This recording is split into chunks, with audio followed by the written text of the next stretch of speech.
71-এর কাহিনী বইয়ে পড়ছি, 24-এর কাহিনী নিজের চোখে দেখছি। আর সবচেয়ে বড় কথা হচ্ছে 15 তারিখ আমরা যে যারা একটু ফোকাসে আসছি, যেমন আমার কথাই ধরেন বিভিন্নভাবে হুমকি দেওয়া হইতেছে যে 15 তারিখ আপনারা মাঠে নাইবেন। আমাকেই বলা হয়েছে, আমার ব্যাপারটা আমার বাসা অবধি চলে গেছে।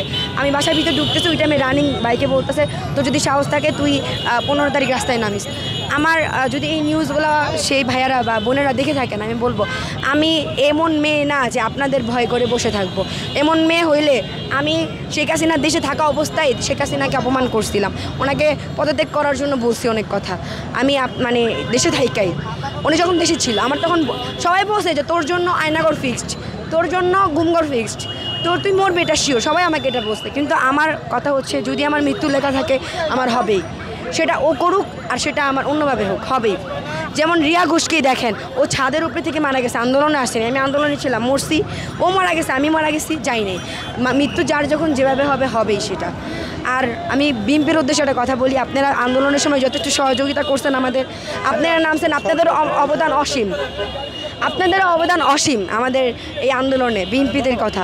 কিন্তু আপনারা এটা মনে রাখবেন, দুর্নীতি যেখানে হবে সেখানে ছাত্ররা আবার রাজপথে নামবে, আবার রাজপথে নামবে।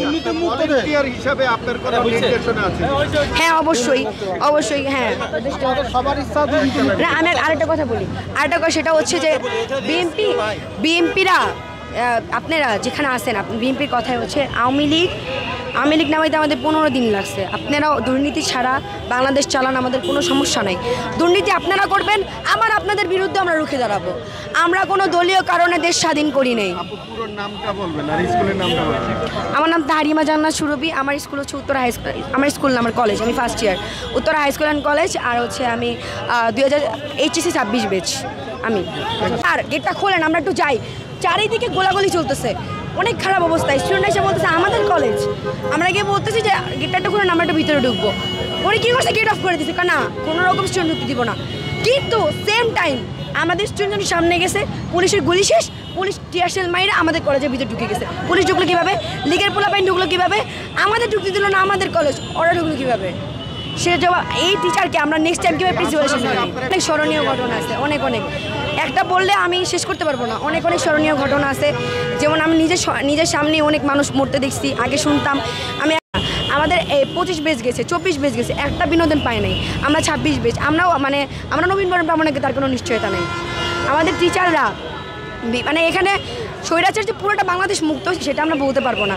মাথাটা গেছে, সেটা হচ্ছে শেখ হাসিনা, ওর ছিল মাথা গেছে, কিন্তু এখনও চেলাপেলা অনেক আছে। আর আরেকটা কথা হচ্ছে দেশ স্বাধীন হয়েছে, এটা সত্য কথা। স্বৈরাচার গেছে, মাথাটা গেছে, এটা সত্য কথা। কিন্তু এখনও আশেপাশে অনেক মানুষ আছে, যেমন আমাকেই ধরেন। মনিটরিং করছেন বিভিন্ন স্কুল, বাজার, হ্যাঁ হ্যাঁ, তারপরে হচ্ছে হসপিটাল।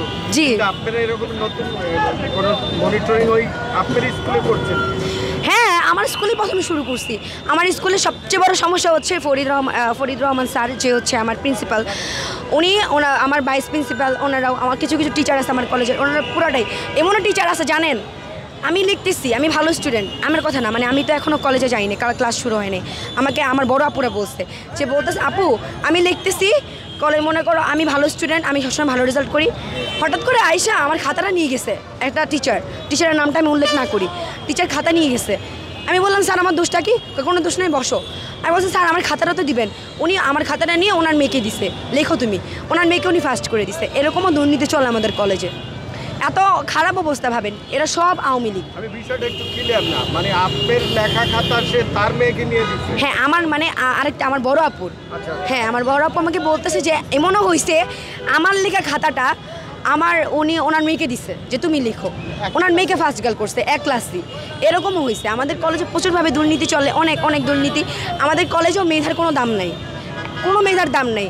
আমাদের কলেজে এমন কোনো স্টুডেন্ট নাই যে মেধা দিয়া করছে, সব দুর্নীতি করছে। আমার কলেজে দেখেন, সবাই জানে যে ওদের পদত্যাগ হবে, কিন্তু ওরা পদত্যাগটা কীভাবে করবে?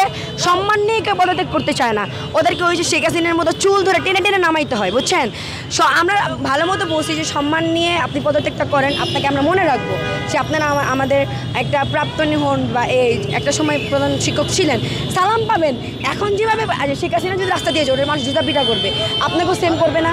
আপনি সম্মান নিয়ে নেমে যান, আর সবচেয়ে বড় কথা হচ্ছে 15 তারিখ যে আমাকে যেহেতু আমাকে মিডিয়ায় দেখানো হয়েছে, কোনো পরিকল্পনা নেই এটা হচ্ছে আমাদের সমন্বয়কদের উপর। আমি ওনাদের কাছে কিছুই না, আমি একটা ভলেন্টিয়ার মাত্র, যে হচ্ছে আমি হচ্ছে সবার মানে মানুষকে কন্ট্রোল করি, এতটুকুই।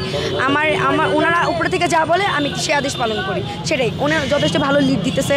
আর আমাদের সমন্বয়ক 2 জন বিভিন্ন পদে গেছে, অবশ্যই তাদের থেকে আমরা ভালো কিছু আশা করি।